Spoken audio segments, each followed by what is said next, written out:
Donc, je suis aujourd'hui présidente déléguée de la mutuelle Mutami, qui est une mutuelle santé. Je travaille quand même depuis plusieurs années dans l'économie sociale et solidaire. C'est un secteur qui correspond évidemment profondément à mes convictions, parce que j'ai toujours été animée par l'idée que l'économie doit d'abord être au service de la société. Après mon parcours, en fait, il s'est construit donc autour de plusieurs sujets. Et ces sujets, en fait, me semblent indissociables. Je pense à la santé, la solidarité, et aujourd'hui, parce que je travaille beaucoup, en fait, au niveau de la transition écologique. Je dirais que c'est pas du tout un plan de carrière qui a été construit, c'est plutôt une question de rencontre et aussi d'opportunité. Et ensuite, c'est devenu en fait une question de sens. Parce qu'à un moment donné, je me suis demandé en fait dans quel type d'économie je voulais travailler. Donc c'était soit une économie en fait qui produit toujours plus, parfois au détriment de la santé et de l'environnement, ou plutôt une économie en fait qui cherche à répondre en fait aux besoins des personnes et de la société. J'ai envie de dire que les femmes, elles sont partout dans l'ESS aujourd'hui, parce qu'elles font vivre les associations, les mutuelles, les structures de solidarité. Il y a beaucoup de métiers du soin, ou encore du social et de l'éducation qui reposent essentiellement sur les femmes, enfin sur l'engagement en fait des femmes. Mais par contre, il y a un paradoxe, parce qu'elles sont nombreuses sur le terrain et beaucoup moins présentes en fait dans les lieux de pouvoir et de décision. C'est pour ça que j'ai envie de dire que l'ESS, qui porte en fait des valeurs d'égalité et de justice, a une responsabilité particulière pour être exemplaire sur ces questions.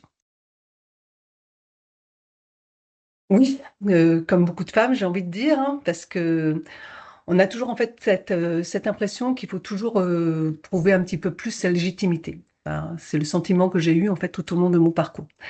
Mais en même temps, j'ai également rencontré beaucoup de femmes en fait inspirantes qui ont aussi ouvert des chemins. Ça, c'était superbe. Qui ont aussi créé beaucoup de projets et qui ont montré en fait qu'il était possible en fait d'avoir une autre manière de diriger ou encore de coopérer. Et j'ai vu que c'était possible. Oui, j'ai vu que les choses ont bougé, elles bougent toujours, parce qu'on parle davantage, beaucoup plus en fait d'égalité professionnelle, de gouvernance partagée. On parle aussi de leadership féminin, ce dont on ne parlait pas en fait quand j'ai démarré. Alors, mais malgré tout, je sais qu'il reste encore beaucoup de chemin à parcourir pour que ces principes évidemment deviennent une réalité partout. Ça tient en partie à la structure même de notre économie. Parce que ce soit les métiers du soin, du social ou de l'aide à la personne, c'est là où les femmes en fait sont beaucoup plus présentes, c'est souvent en fait des métiers qui sont moins valorisés et certainement moins rémunérés également. Les femmes portent également une grande partie des responsabilités familiales. Je pense que c'est toujours le cas, même si évidemment les rôles sont un peu plus partagés, mais ça peut aussi limiter certaines opportunités qui peuvent se présenter à elles.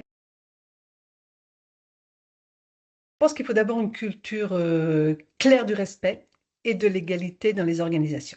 Alors cela, ça passe évidemment par la prévention des discriminations, par la transparence dans les décisions et par une gouvernance qui soit plus équilibrée. Je dirais de ne pas attendre qu'on lui donne la permission de prendre sa place. Il faut la prendre. Si elle a une conviction ou une idée en fait qui peut améliorer les choses, elle doit la porter. Parce que travailler en fait dans le secteur de l'économie sociale et solidaire, c'est un secteur où les initiatives individuelles peuvent vraiment devenir des projets concrets.